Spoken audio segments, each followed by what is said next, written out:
The great hall of the Galactic Council buzzed with the usual noise. Hundreds of alien voices mixed together in different languages. Some delegates argued about trade routes. Others complained about territory disputes.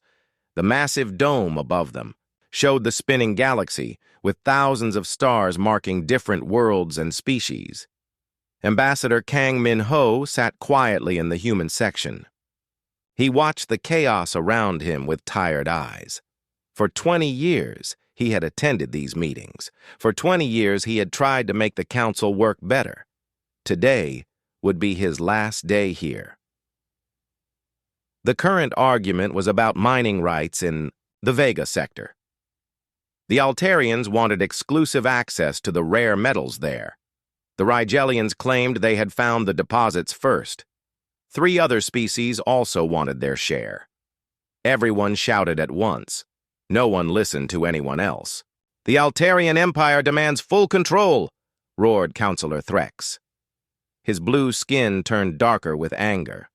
His 4 arms waved in the air. "We have the strongest claim."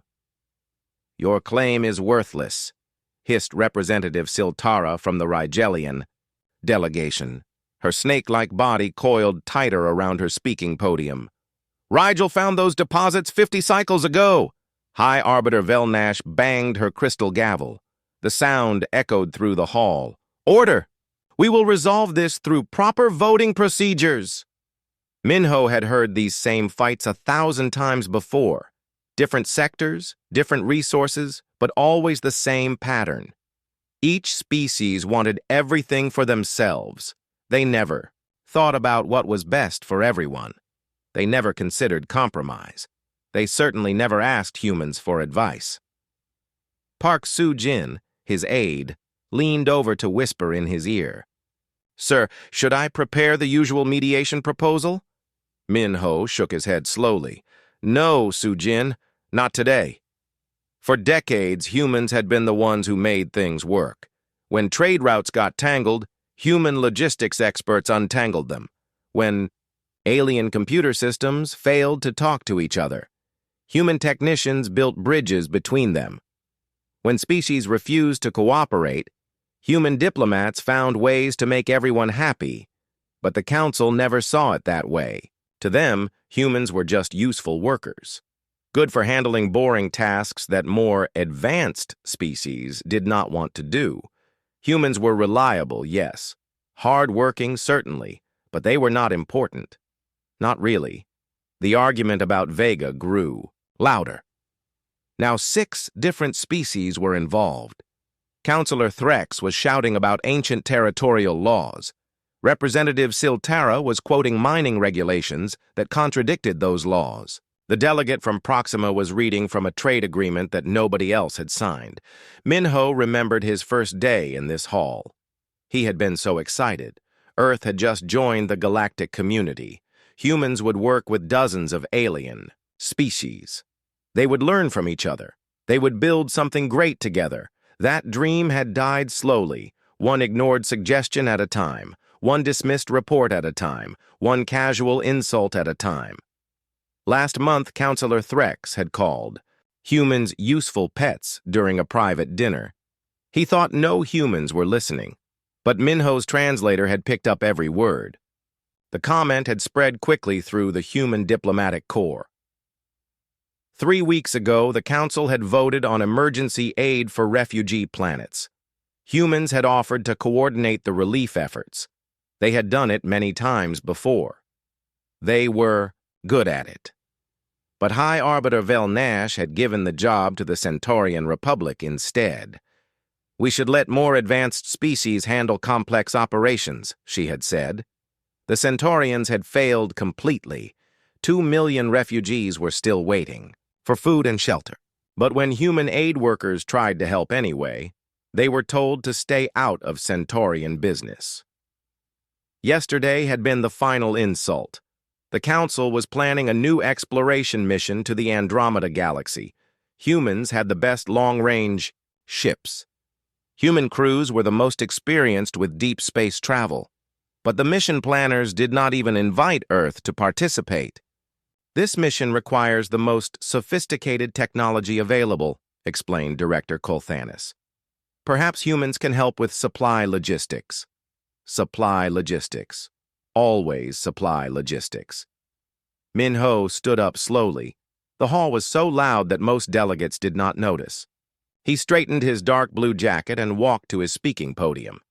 Su-jin gathered her papers and followed him. "Point of order," Min-ho said into his microphone. High Arbiter Velnash looked annoyed. "Ambassador Kang, we are in the middle of important deliberations. Can your concerns wait?" "No," Min-ho replied calmly. "They cannot wait any longer." Something in his tone made the hall grow quieter. Conversations stopped. Delegates turned to look at the human section. "The Terran Republic hereby withdraws from the Galactic Council," Min-ho announced. His voice was steady and clear. "Effective immediately, all human colonies will cease participation in council affairs. We thank you for the educational experience, Tho." Silence stretched for several seconds. Then Councillor Threx laughed. It was a harsh, barking sound. "Good riddance, one less primitive voice cluttering our proceedings." Other delegates nodded in agreement. Representative Siltara hissed something that her translator rendered as, "Finally some peace and quiet." High Arbiter Velnash waved her hand dismissively. "If that is your decision, Ambassador, the Council has functioned for thousands of years without human input. I am sure we will manage." Min-ho bowed politely. "I am sure you will try your best." He turned and walked toward the exit. Su-jin followed, along with the 12 other humans in their delegation. They moved quietly, without drama or angry speeches. They simply left. As they walked through the corridors of the council building, Min-ho activated his communication device. "Captain Kim, please begin Phase 1. "Understood, Ambassador," came the reply. "All human personnel will be recalled within 72 hours. "And Engineer Lee?" "Already shutting down the quantum communication arrays, sir. Council networks will switch to backup systems automatically." "Good. Make sure the transitions are smooth. We do not want to cause unnecessary problems." "Of course. Sir, we will leave everything in proper order." That was the human way. Even when leaving, they did their jobs correctly. Behind them, the Great Hall erupted in noise again. The Vega Sector argument had resumed with renewed energy. Councillor Threx was now threatening to use military force. Representative Siltara was promising economic sanctions. 3 more species had joined the dispute. High Arbiter Velnash banged her gavel repeatedly, but nobody paid attention. Without human mediators to suggest compromises, the argument was spinning out of control. But that was not Min-ho's problem anymore. Outside the council building, transport ships were already arriving. Human staff members from every department walked calmly to their assigned vessels. Technicians, translators, logistics coordinators, medical officers, trade negotiators, all the people who had made the council function smoothly for 50 years. Min-ho looked back at the great building one last time. Through the transparent dome, he could see alien delegates still arguing with each other. They had not even noticed that the humans were gone. "Do you think they will change their minds?" asked Su-jin. Min-ho smiled sadly. "No, but they will learn." The transport ship's engines hummed to life. As they lifted away from the council world, Min-ho opened a secure channel to Earth Command. "This is Ambassador Kang," he said. "The withdrawal is complete. Please initiate Protocol 7. "Protocol 7 confirmed," came the reply. "All human assets are being relocated. The Council will not be able to contact us through normal channels." "How long until the next phase?" "Engineering estimate 6 months, sir. Maybe less if they are as stubborn as you predicted." Min-ho looked out the window at the shrinking council building. "They will be stubborn. They always are." The ship jumped to hyperspace, carrying the last humans away from the galactic government they had served faithfully for half a century. Behind them, the council continued its endless arguments, completely unaware that their most valuable members had just walked away forever. In the Great Hall, High Arbiter Velnash finally restored order. The Vega sector dispute was resolved by giving each species a small piece of the territory. Everyone was unhappy, but nobody was angry enough to start a war. It was exactly the kind of compromise that human negotiators would have suggested hours earlier, but there were no human negotiators anymore. And very soon the council would discover what that really meant. 3 weeks had passed since the humans left. High Arbiter Velnash sat in her office reviewing the daily reports. Everything seemed normal. Trade was flowing. The military fleets were on patrol. The government was running smoothly. She had been right. The council did not need humans after all. Her assistant, a tall Centaurian with silver skin, entered with more documents.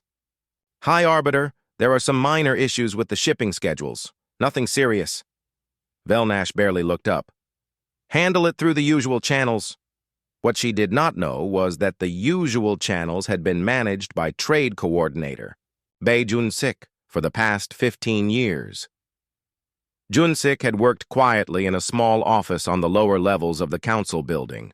Most delegates did not even know his name, but he had been the one who made sure that cargo ships carrying food reached hungry planets on time.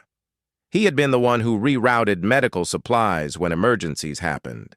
He had been the one who solved the puzzle of moving goods between 47 different species with 47 different systems. Now Junsik was gone. The shipping companies tried to use the old routing programs, but the computers kept asking for authorization codes that only Junsik had known. The backup systems were there, but they were 10 years out of date. Nobody knew how to update them. Captain Velkaros of the merchant vessel Star Dancer was the first to notice real problems. His ship carried grain from the agricultural worlds to the factory planets. Usually his route was planned weeks in advance. Every stop was scheduled perfectly. Cargo was loaded and unloaded quickly. This time was different. When he arrived at Station Omega 7, the docking coordinator seemed confused. "I have no record of your arrival," the alien said, checking his screens repeatedly. "I come here every 3 weeks, Velkoros replied. "Same schedule for 8 years. The computer says this docking bay is reserved for a Rigelian ore transport. Then where do I dock?" I do not know. Let me check with my supervisor." It took 6 hours to sort out the confusion. Velkoros finally got a docking bay, but it was too small for his ship. Loading the grain took twice as long as usual. He missed his next scheduled delivery by a full day. Similar problems were happening across council space. Ships arrived to find their docking bays occupied. Cargo sat in warehouses because nobody knew where to send it next. Emergency supplies took wrong turns and ended up on the wrong side of the galaxy. The aliens running the shipping centers tried their best, but they had never needed to understand the big picture before. Junsik had always handled that part.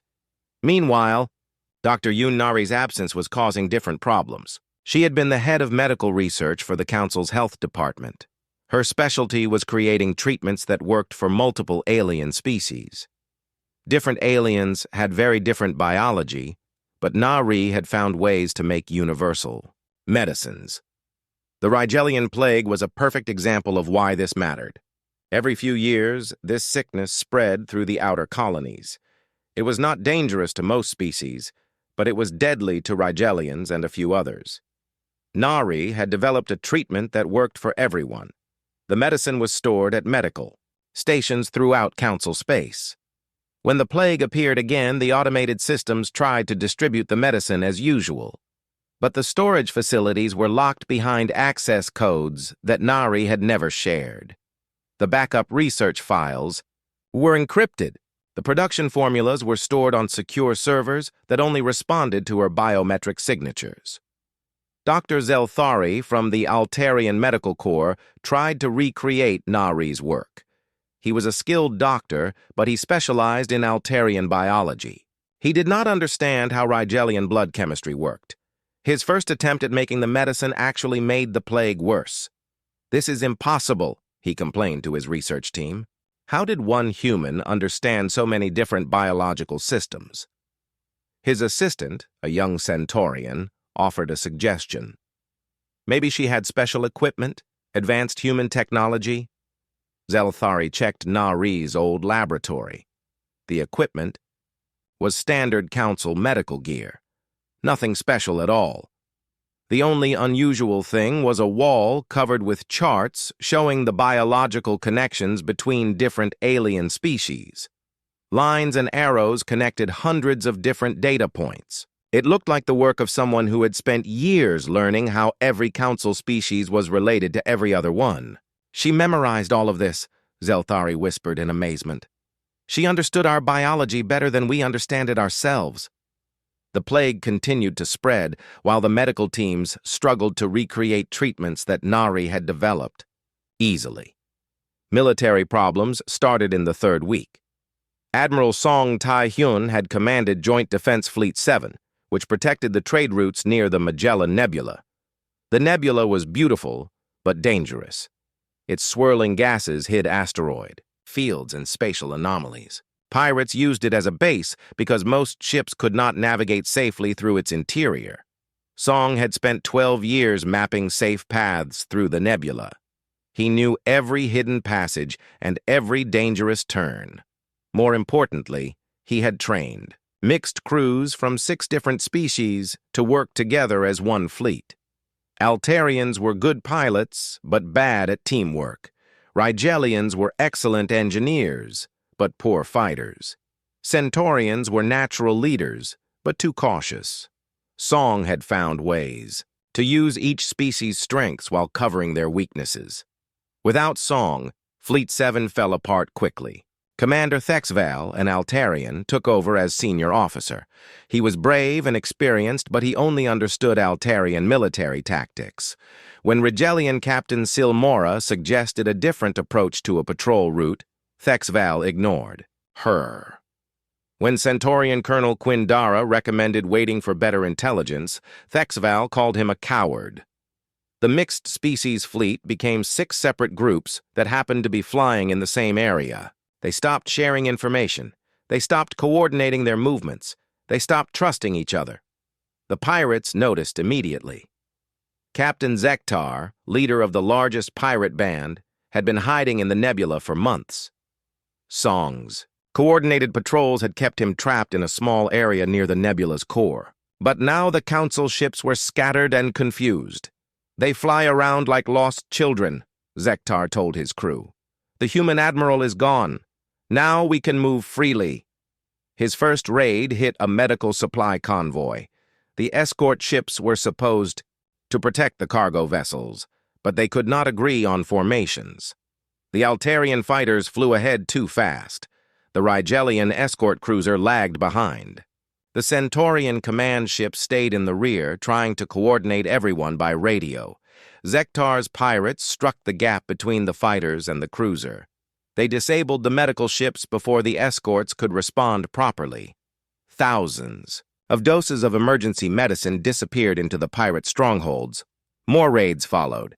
The council fleet tried to respond, but their efforts were clumsy and slow. What had once been a smooth defensive operation became a series of embarrassing failures. Reports of these problems filtered back to the council building slowly. The bureaucrats who received them did not understand how serious things were becoming. They saw isolated incidents, not patterns. Minor delays, not system failures. Temporary adjustments, not fundamental breakdowns. Counselor Zexhai was the first to voice real concern. His species, the Proximan Trade Federation, depended on reliable shipping routes. When 3 of his cargo fleets missed their deliveries in 1 week, he started asking questions. "My trade routes are experiencing delays," he announced during a council session. "Significant delays. My merchants are losing money." "Temporary problems," High Arbiter Velnash replied smoothly. "The shipping coordinators are adjusting to new procedures." "What new procedures?" Zexhai asked. "Nobody told me about new procedures." Velnash looked uncomfortable. "Well, we have had to make some changes since the humans left. Minor organizational updates." For the first time, Some delegates began to wonder if the human departure might have consequences, but most still believed that any problems would solve themselves quickly. The council was strong. The council was efficient. The council had managed galactic affairs for thousands of years.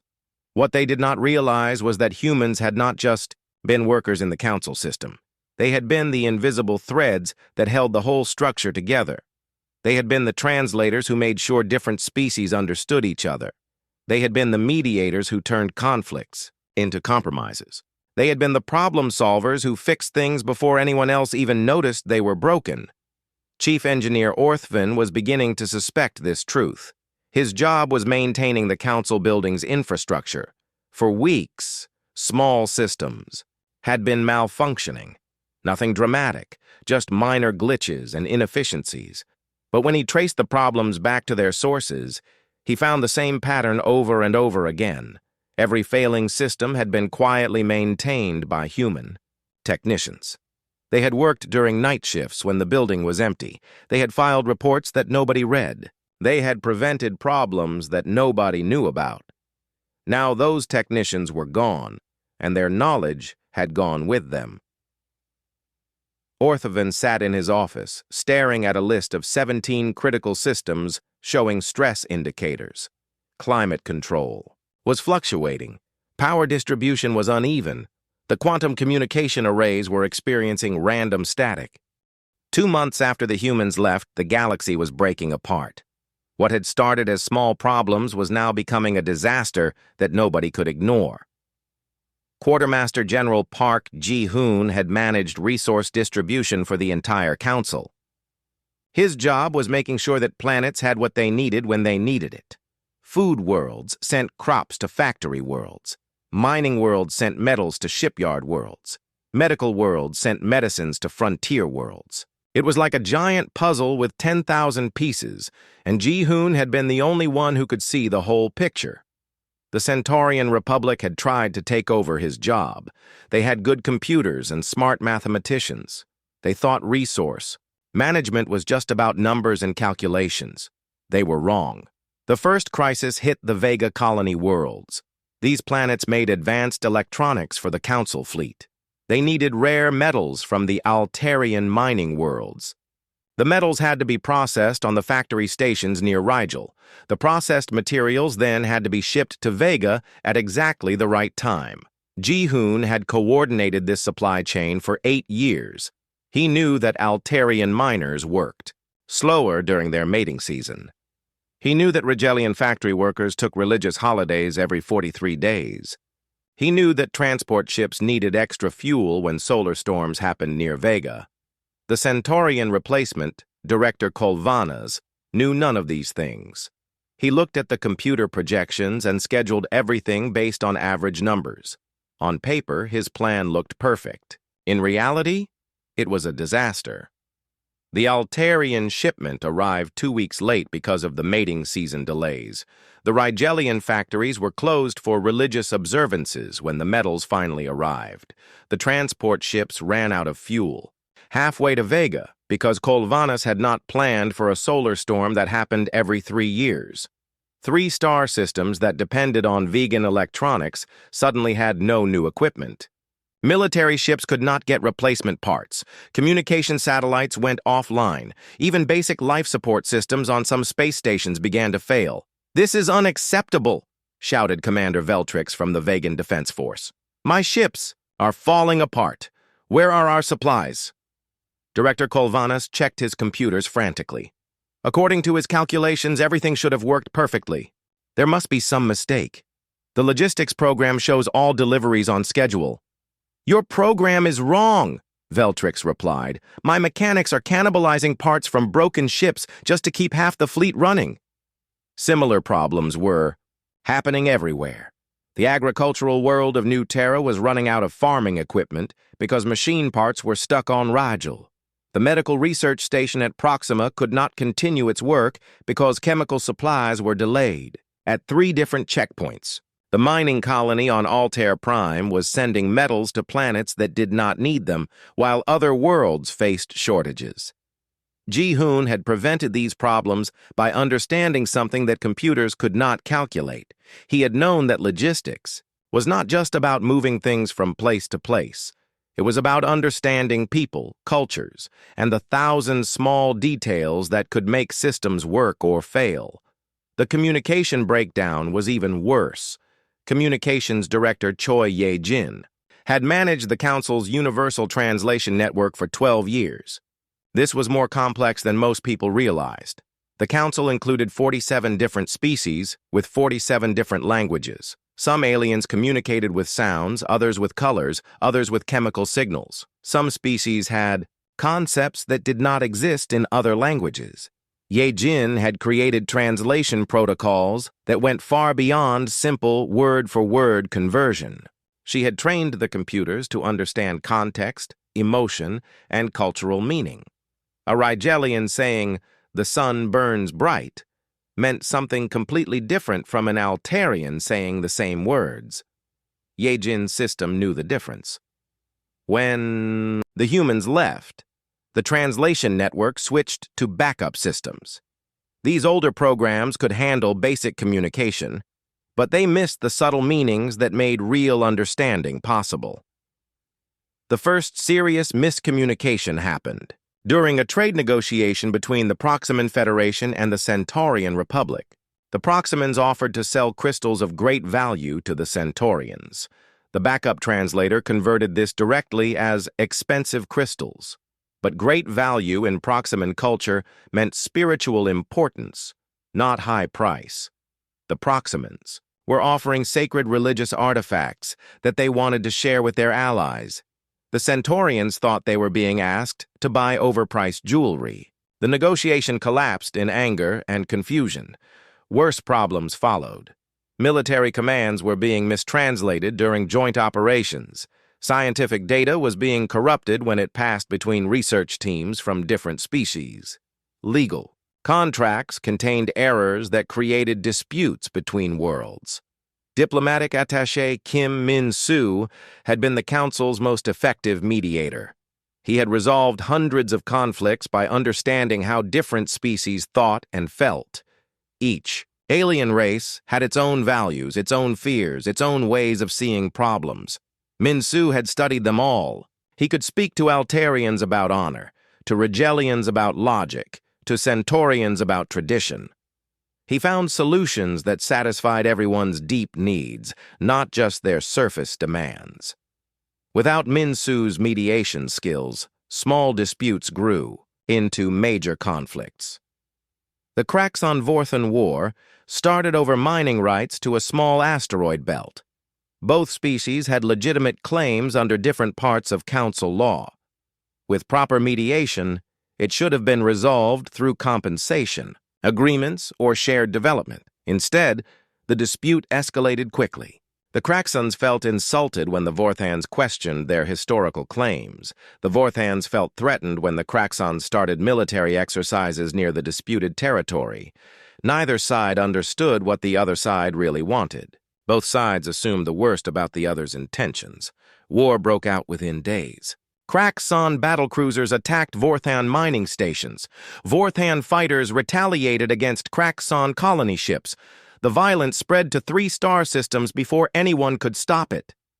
"This is madness," protested Councillor Silvek during an emergency session.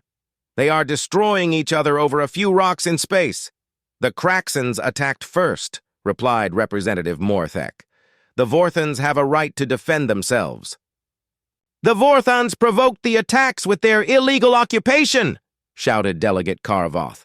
"The Craxons are fighting for justice." High Arbiter Velnash tried to restore order, but even she was struggling with communication problems. The backup translation system was having trouble with the emotional intensity of the debate. Angry words were being translated incorrectly. Peaceful suggestions sounded like threats. Compromise offers sounded like ultimatums. The war continued to spread. Other species took sides based on old alliances and ancient grudges. What should have been a minor legal dispute became a regional conflict that threatened to tear apart entire sectors of Council space. The Second Galactic Banking Consortium collapsed in the 6th week. Financial architect SEO Min Jun had designed their economic modeling systems. These systems predicted market trends, managed currency exchanges, and prevented financial crashes. They were so complex that only Min Jun fully understood how they worked. When the consortium's computers tried to analyze the economic effects of the Kraxon-Vorthan War, they could not process the data properly. Trade routes were disrupted. Resource supplies were uncertain. Military spending was increasing rapidly. The economic models that had worked for decades suddenly produced nonsensical results. Stock markets crashed on 12 worlds. Banks stopped lending money because they could not calculate risks. Currency exchange rates fluctuated wildly. Some species' money became worthless overnight while other currencies inflated beyond control. "The entire galactic economy is collapsing," announced Banking Director Vel Quan during a panicked emergency meeting. "Our financial systems are producing impossible calculations." "What do you mean impossible?" asked High Arbiter Velnash. "According to our computers, the Regellian credit is simultaneously worth twice its normal value and completely worthless. The Altarian Trade Index shows negative profits on positive sales figures. The Centaurian bond market indicates that investing money makes you lose money." Velnash stared at the financial reports in confusion. "How did our banking systems work before?" "The human architect designed quantum economic models that accounted for variables we do not understand. Without his expertise, our computers are just guessing." The Interstellar Pathogen Response Center went dark in the 7th week. Chief epidemiologist Dr. Jung Ha Na had created disease containment protocols for the entire galaxy. She had studied every known plague, virus, and infection that could spread between worlds. Her early warning systems monitored thousands of planets for signs of biological threats. When the Andromedan flu appeared on the frontier worlds, the automatic response systems activated. But they could not access Hana's research databases. Her treatment formulas were encrypted. Her diagnostic procedures were stored in formats that required special authorization codes. Her contact networks of medical professionals across the galaxy had no way to communicate with Council health authorities. 6 months after the humans left, the galaxy was in chaos. The Council was falling apart. Wars were spreading across dozens of star systems. Trade had nearly stopped. Millions of beings were dying from diseases that should have been easily prevented. High Arbiter Velnash stood in her office, looking out at the great hall where empty seats marked where human delegates used to sit. The building itself was failing around her. Climate control systems were breaking down. Power fluctuated randomly. The artificial gravity made people feel sick. Even the elevators worked only half the time. "We have to find them," she said to her aide. "We have to bring the humans back." The aide, a nervous Centaurian named Coltheris, shifted uncomfortably. "High Arbiter, we have tried contacting Earth many times. There is no response." "Then we go there directly," Velnash decided. "Launch Operation Reconnect. Send ships to every human colony, every human outpost, every place they have ever been. Find them and ask them to return." She was not the only council leader thinking this way. Across the galaxy, desperate species were realizing that they needed human help. The Rigelian Trade Council was offering massive payments for human logistics. Experts. The Altarian Empire promised military honors to any human willing to command their fleets. The Centaurian Republic offered full citizenship and high government positions to human administrators. But first, they had to find the humans. And that turned out to be much harder than anyone expected. Scout Commander Jixval led the first expedition to Sol, the human home system.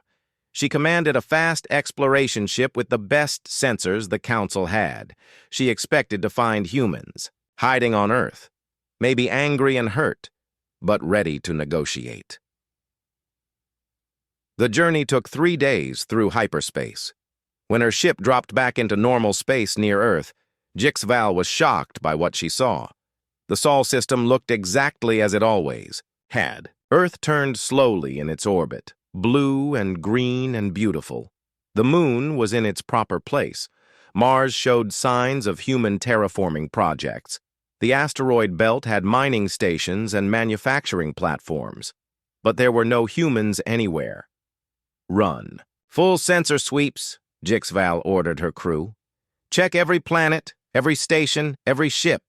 The sensors found human technology everywhere. Cities on Earth with lights still burning. Factories on Mars still running automatically. Space stations orbiting Jupiter with their systems active and maintained. But no life signs. No human life signs anywhere. This is impossible, whispered her science officer, a young Rigelian named Silmark. The cities are perfectly maintained. The power systems are running. The atmosphere is clean. But where are the people? Jixval ordered her ship to land at the Council Embassy in Geneva. The building was unlocked. The lights were on. Fresh flowers sat in vases on the reception desk. Computer screens showed current galactic news feeds. Everything looked like the staff had just stepped out for lunch, but the building was empty. Her team searched other human cities: New York, Tokyo, London, Lagos, Sydney. All of them were perfectly preserved but completely empty. Food was still, fresh in restaurants. Libraries had books left open on tables. Children's toys were scattered in parks as if kids had been playing minutes ago. It is like they just disappeared, Silmark reported. Not evacuated, not moved, not killed. Disappeared. People do not just disappear, Jixval replied, but her voice was uncertain. They searched for a week. They found no bodies, no signs of struggle, no indication of where 60 billion humans had gone. The only clue was in Earth's orbital traffic control center. The last logged entry was dated exactly 6 months ago, just hours after Ambassador Kang Min-ho had announced humanity's withdrawal from the Council. The entry read simply, "Final departure initiated. All personnel report to designated coordinates. Archive protocols activated." Jixval sent her report back to the Council with growing unease. Sol system is intact but empty. Human technology is operational but unmanned. No indication of the population's location or status. High Arbiter Velnash read the report 3 times before she believed it. She immediately authorized more search missions. The search expanded across human space. Border Patrol Captain Vexiron investigated the frontier colonies where humans had been pushing the boundaries of known space. These settlements had always been small and isolated, but they had been growing steadily for decades. He found the same pattern everywhere. Human colonies that were perfectly maintained but completely empty. Agricultural worlds where crops were still being harvested by automatic systems. Mining worlds where equipment was still extracting resources. Research stations where experiments were still running, but no humans. Deep Space Monitor. Kolthesk found something even stranger. Human exploration ships that had been mapping the galaxy's outer rim had vanished completely. Not destroyed, not abandoned. Vanished. The space where they should have been was empty except for faint energy readings that made no sense. The energy signatures are unlike anything in our databases, Kolthesk reported. They suggest massive power generation, but from unknown sources. The readings are strongest in areas where human deep space missions were most active. Xenoarchaeologist Threndok was brought in to study the abandoned human sites. He was an expert in how civilizations disappeared. He had studied the ruins of dozens of extinct species. "This is completely different from anything I have seen before," he reported to the Council. "When species disappear, they leave evidence. War damage, disease markers, environmental collapse, resource depletion. Something explains why they are gone." "And the humans?" asked Velnash. "The humans left no such evidence. Their infrastructure was shut down carefully and systematically. Everything was preserved and protected. This was not an evacuation or an escape. This was a planned transition.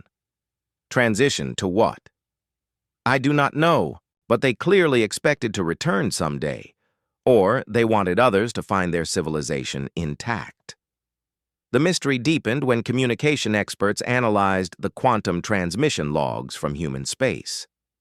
Chief Communication Officer Wonthel discovered that in the final days before the disappearance, human colonies had been exchanging massive amounts of data. The communication volume increased by 3,000% in the last week, Wonthel reported. They were sending enormous files to coordinates outside our galaxy. Outside our galaxy? Velnash asked in disbelief. The transmission vectors point toward the void between galaxies, empty space where nothing should exist. Long-range sensor arrays were redirected to scan the intergalactic void. What they found was even more disturbing. Deep in the darkness, between galaxies, sensors detected energy signatures that matched human technology. But the scale was impossible to believe. Chief Analyst Wontek delivered the most shocking report. We are detecting artificial structures in the void, massive structures. Some appear to be larger than entire star systems. That cannot be correct, protested Counselor Threx. No species has the technology to build anything that large. The humans did not have such technology when they left, Wontek agreed. But the energy signatures are definitely consistent with human quantum resonance patterns. As reports came in from across the galaxy, a terrifying picture began to emerge. The humans had not simply left council space. They had left normal space entirely. Somehow, in the 6 months since their departure, they had moved their entire civilization to the void between galaxies. But that was not the most frightening discovery. The most frightening discovery was that the massive structures in the void appeared to be moving toward the galaxy, moving toward council space. Communication attempts became increasingly desperate. The council broadcast on every frequency humans had ever used. They sent diplomatic envoys to empty human worlds. They offered everything they could think of: technology, resources, territory, apologies, full membership with voting rights, seats on the ruling council itself. Every message was met with silence. The silence was worse than any angry response would have been. It suggested that the humans were not hiding or sulking. They were busy with something else, something so important that they had no interest in council affairs anymore. What if they do not want to come back? Asked Counselor Zexhai during an emergency session. Of course they want to come back, Velnash replied. But her confidence was fading. They spent 50 years building relationships here. They have friends, allies, shared history. Do they? Asked Chief Analyst Wontek. When we review the records, we see that humans worked with us. But did we ever really work with them? Did we ever treat them as equals? Did we ever listen to their ideas or respect their contributions? The Great Hall fell silent. For the first time, council members were forced to confront an uncomfortable truth. In 50 years of human participation, how many times had the council actually taken human advice? How many times had they promoted humans to leadership positions? How many times had they treated humans as partners instead of useful assistants? The answer was embarrassing: almost never. They are building something out there, Wontek continued. Something we cannot imagine. Something that required them to leave everything familiar behind. Why would they give up such a project to return to a council that never valued them? Long-range sensors detected more disturbing information. The structures in the void were not just moving toward the galaxy. 2 years after humanity's quiet departure, the Galactic Council had almost stopped functioning. The great building where thousands of species once gathered was nearly empty. Most governments had withdrawn their representatives. Wars burned across dozens of sectors. Trade had collapsed. Entire civilizations were falling apart. High Arbiter Velnash sat alone in her office most days now. The council she had led for 20 years was dying. Only a handful of desperate species still attended meetings. and those meetings accomplished nothing. They had no human mediators to resolve disputes. They had no human logistics experts to coordinate relief efforts. They had no human technical specialists to maintain the systems that kept galactic society running. The void between galaxies still showed massive energy readings from human construction. Whatever the humans were building out there had grown beyond anything the Council's sensors could properly measure. The structures now covered an area larger than most solar systems, and they were still moving slowly but steadily toward Council space. Velnash had tried everything to contact them. She had sent diplomatic missions to empty human worlds. She had broadcast messages of apology on every frequency. She had offered full council membership with voting rights, territory, resources, technology sharing, anything she could think of. Every message was met with the same endless silence. Until today. Her private communication array, the one reserved for emergency contact with other council leaders, suddenly activated. The signal was coming from coordinates that should have been empty space. The transmission was strong and clear, using frequencies that the council had shared with humans decades ago. "Greetings, High Arbiter. This is Ambassador Kang Min-ho of the Terran Collective." Velnash almost fell from her chair. She had not heard a human voice in 2 years. Min-ho sounded exactly the same as she remembered, calm and polite and measured. But something in his tone was different. There was a confidence there that had not existed before, an authority that made her instinctively straighten in her seat. "Ambassador Kang," she said, trying to keep her voice steady. "We have been trying to contact you for months. Where are you? Our sensors show nothing at your transmission coordinates." The view screen activated, showing Min-ho standing on what appeared to be a ship's bridge. But the technology visible behind him was unlike anything Velnash had ever seen. Smooth surfaces that seemed to bend light around themselves. Crystalline displays that showed information in patterns too complex for her eyes to follow. Equipment that looked more grown than built. "We have been busy, High Arbiter," Min-ho replied. "Learning, growing, building something new." "Learning from whom?" Velnash asked. "Our sensors detect other energy signatures with yours. Who else is out there?" Captain Kim Hyejin stepped into view beside Min-ho. Her uniform was different now, bearing symbols and designs that meant nothing to Velnash. But the authority she projected was unmistakable. This was not the junior military officer who had quietly followed orders 2 years ago. This was someone who had commanded fleets and won battles that the Council could not imagine. "The galaxy is far larger than the small corner you have been fighting over," Hyejin said. "We have made contact with 17 different galactic communities. Most of them evolved beyond the kind of territorial conflicts that your council seems trapped in." Dr. Yoon Na-ri appeared on the screen next. The confidence in her posture was startling. The woman who had once worked quietly in medical research labs now carried herself like someone who had mastered sciences the Council did not even know existed. "We learned everything we needed about your form of galactic civilization during our 50 years of service," Nari said. "We have since discovered there are better ways to organize intelligent life." Engineer Lee Dong-wook joined the group, gesturing to displays that showed star maps extending far beyond Council space. The maps showed not just stars and planets, but patterns of energy and communication that connected distant galaxies in ways Velnash had never imagined possible. 17 galactic communities, High Arbiter, Dong-wook said. Some with millions of member species. Some with technology that can move entire solar systems. Some that exist partially outside normal space-time. We are not the only intelligence in the universe. We are not even close to being the most advanced. Velnash felt something cold growing in her stomach. "What do you want from us?"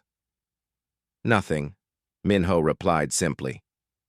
"We learned what we needed from the Council long ago. Your form of government taught us valuable lessons about how not to organize galactic civilization." "Then why are you contacting us now?" Admiral Song Tae-hyun materialized on the screen. The man who had once commanded a single defense fleet now wore the insignia of someone who had seen battles on an interstellar scale. The quiet competence was still there, but now it was backed by knowledge and experience that dwarfed anything the Council possessed. "Some of our new neighbors have expressed curiosity about our former associates," Song said. "The hegemony of United Consciousness finds the Council's approach to resource management interesting. The Transcendent Alliance wonders if your species might benefit from guided evolution. The collective of infinite minds thinks your territorial disputes could be resolved through consciousness integration." "Are you threatening us?" Velnash demanded, though her voice shook. "Not threatening," Minho said calmly. "Warning. The galaxy you know is about to meet the galaxy we have discovered. Whether your species survive that encounter depends entirely on how quickly you can learn to cooperate instead of compete." "What do you mean by survive?" Velnash asked. Dr. Nari stepped forward. "Some of the galactic communities we have met do not understand why intelligent species would waste resources fighting each other. They see such behavior as a form of mental illness. They have very effective treatments for that illness." "Treatments?" Velnash repeated. "Consciousness adjustment," Nari explained. "Direct neural modification to remove aggressive and territorial instincts. It is quite painless. The treated species become much more cooperative. They lose their individual identity, but they gain perfect harmony." Engineer Dong-wook nodded. "Other communities prefer more direct solutions. Species that cannot learn to share resources efficiently are relocated to preserve galactic stability, relocated to empty dimensions where they cannot cause problems for others. And some communities," added Captain Hae-jin, "simply absorb troublesome species into their own collective consciousness. The individual minds become part of a greater whole, very efficient." Velnash stared at the screen in horror. "You are talking about the destruction of entire civilizations." "No," Minho corrected gently. "We are talking about the evolution of entire civilizations. The universe is vast and old, High Arbiter. It has seen billions of species rise and fall. The ones that survive are the ones that learn to work together. The ones that do not learn find other forms of existence." "Why are you telling us this?" Velnash whispered. "Because we remember our time with the Council," Minho replied. 50 years of trying to help species that did not want help. 50 years of watching intelligent beings waste their potential on petty conflicts. 50 years of being dismissed as useful servants rather than valued partners.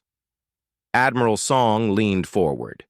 "We are offering you one final chance to learn the lessons we tried to teach you for half a century. Learn to cooperate. Learn to share. Learn to see beyond your own species' immediate interests." "How much time do we have?" Velnash asked. Dr. Nari consulted a display that showed patterns of movement across multiple galaxies.